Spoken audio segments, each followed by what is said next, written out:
जय हिंद एवरीवन। आप सबका Anil Narula IAS study centre पे स्वागत है। रिसेंट आपने देखा कि श्रीलंका के प्राइम मिनिस्टर की विजिट होती है एंड दोबारा से 13th अमेंडमेंट जो है यहाँ पर कंट्रोवर्शियल अमेंडमेंट जो है दोबारा से डिस्कशन में आता है। भारत हरदम चाहता है कि 13th अमेंडमेंट को यहाँ पर वो इंप्लीमेंट करें। एंड अगर मैं आपको बताऊं कि इसकी क्या स्टोरी है तो पहले आपको ये पता हो कि this is the Tamil Nadu one, जहां पे तमिल्स हैं। श्रीलंका अगर हम बात करें पोस्ट 1947 अगर हम बात करें तो जब इंडिया का भी पार्टीशन हुआ तो बांग्लादेश, पाकिस्तान ये सब रिलीजन के बेस पे हैं, इसलिए आपने देखा वहां पे मुस्लिम्स मेजोरिटी में है। बट इंडिया में 1947 से लेकर अब तक we are a secular country, that means there will be no official religion. कोई ऑफिशियल रिलीजन नहीं है भारत का कि भाई हिंदू है, मुस्लिम है, सिख है, we are a secular one. अगर आप श्रीलंका की बात करें तो श्रीलंका का छोटा सा नॉर्थ का पार्ट या हल्का सा ये ईस्ट वाला पार्ट, इसके अलावा बाकी सब में अगर आप देखेंगे तो आपको बुद्धिस्ट मिलेंगे एंड बुद्धिस्ट दैट इज सिनेलिस, वहां की लैंग्वेज सिनेलिस। अब तमिलनाडु से अगर मैं कहूं तो जो वर्कर्स थे वो यहां पर आके बसे, काम करने लगे, लेबरर्स। एंड यहां पर नॉर्थ पार्ट में तमिल्स हैं एंड ईस्ट पार्ट में कुछ तमिल्स हैं। एंड स्टार्टिंग से एज यूजुअल जो अंग्रेजों की यहां पर स्ट्रैटेजी रही है divide and rule, same Sri Lanka में भी माइनॉरिटी वर्सेस मेजोरिटी खड़े कर दिया उन्होंने। एंड सेम जैसे हमारा नेपाल वाला इश्यू है कि बेटी रोटी का रिश्ता कि नेपाल के साथ चल रहा है बिहार में, सेम यहां पर जो तमिल्स की एस्पिरेशन है स्टार्टिंग से हम देख रहे हैं, पहले पीसफुल हुई, उसके बाद धीरे धीरे करके हम देखते हैं कि वो वायलेंट भी हुई, लिटी बनी आपके सामने, ठीक है, यहाँ पर प्रभाकन। एंड धीरे धीरे हम देखते हैं लगातार 1987 में राजीव गांधी जी अकॉर्ड भी करते हैं कि भाई जो तमिल्स की एस्पिरेशंस हैं उसको देखा जाए, यहां पर माइनॉरिटी के साथ गलत ना किया जाए। एंड रीसेंट विजिट में दोबारा से ये सवाल उठा 13th अमेंडमेंट का, जब प्राइम मिनिस्टर जी ने कहा कि 13th अमेंडमेंट को यहां पर कंसीडर किया जाए। एंड जो भी फॉरेन मीटिंग्स भी हो रही हैं उनमें 13th अमेंडमेंट की बात पक्का होती है।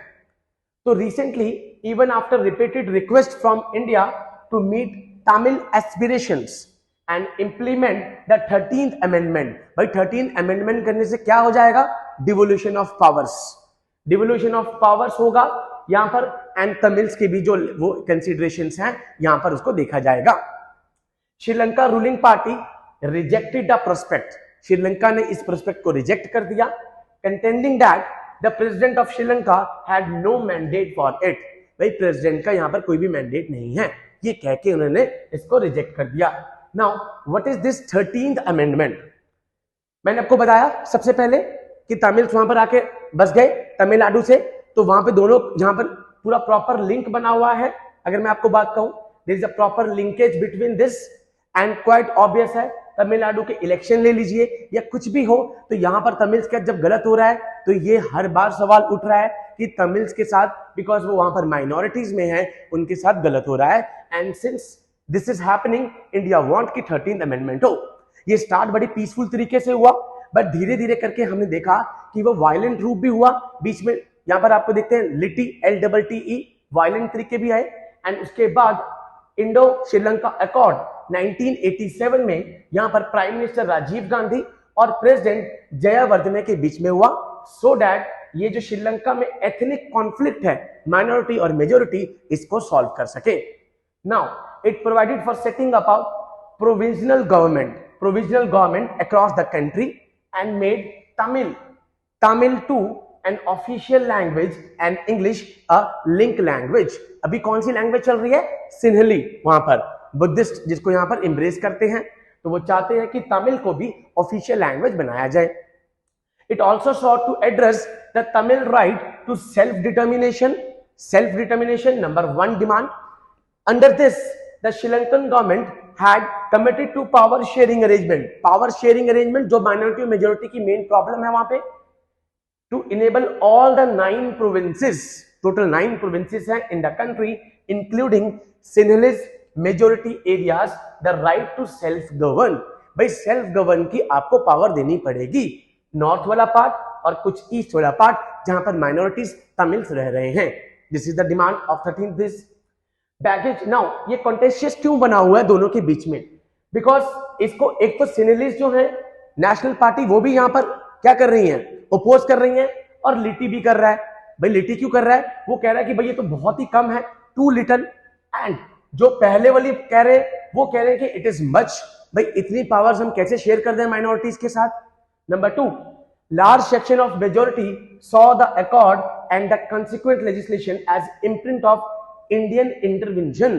वो कह रहे हैं कि इससे भारत अपना इंटरवेंशन करने की कोशिश कर रहा है उनकी कंट्री के बीच में। एंड जैसे यूएस अपनी हेजेमनी इस्टेब्लिश कर रहा है पूरे वर्ल्ड में कि भाई यूएस है, तो इंडिया इसके थ्रू श्रीलंका में अपना इन्फ्लुएंस दिखाना चाह रहा है, hegemonic influence. The Tamil polity, especially its dominant nationalist strain, does not find the 13th Amendment sufficient in its ambit or substance। ठीक है, तो ये लगातार कॉन्टेशियस उनके बीच में चल रहा है। अगर मैं आपकी बात कहूं, however, some including the Tamil Alliance, which chiefly represented Tamils of North and East, मैंने आपको बताया नॉर्थ वाले पार्ट में एंड कुछ ईस्ट वाले पार्ट में यहां पर माइनॉरिटीज हैं। And the east in the post-war era until its setback in the recent polls see its important strategic point something to build upon। यहां पर ये कहा जा रहा है कि ये किसी तरीके से इसको पॉलिटिक्स के साथ भी कनेक्ट किया जा रहा है कि भाई यहां पर तमिलनाडु के जो इलेक्शंस हैं वो भी कहीं ना कहीं इस चीज के साथ कनेक्ट हो रहे हैं। ओके, इंडिया का स्टांस क्या है? इंडिया हरदम वहां पर पॉलिटिकल और इकोनॉमिक स्टेबिलिटी चाहता है। आप सबको पता है वहां पर हब्बन टोटा पोर्ट है। चाइना की डेट पॉलिसी जो चलती है, डेट ट्रैप, वो लगातार चली रही है। एंड श्रीलंका के अगर मैं रिलेशंस की बात करूं तो ये डिफर करता है जैसे जैसे प्रेसिडेंट या कोई भी प्राइम मिनिस्टर वहां पे चेंज होता है।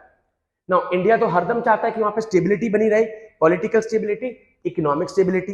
एंड इंडिया हरदम श्रीलंका को कहता है to take the necessary steps to address the aspiration of Tamil.